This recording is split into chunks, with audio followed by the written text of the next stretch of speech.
இதில் பெருசாக அடிபட்ட பேர் அந்த நபரோட பேர் தான் அரெஸ்ட் பண்ணப்பட்டிருக்கா. அப்படி அவரை பற்றின நிறைய தகவல் கிடைச்சிருக்கு. இதை பற்றி பார்க்க போகிறோம்.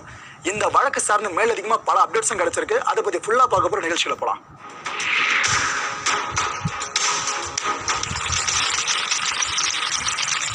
கள்ளக்குறிச்சி கருணாபுரம் சம்பவம் இருக்குல்ல, இதில் உயிரிழந்தவங்க எண்ணிக்கை 52 கிராஸ் பண்ணி இன்னும் போயிட்டு இருக்கு. கிரிட்டிக்கலாக வர பல பேர் இருக்கிறதுனால பலி எண்ணிக்கை 60 கிராஸ் பண்ணாலும் கூட இப்போ ஒரு பேச்சு அடிபட்டு இருக்குங்க.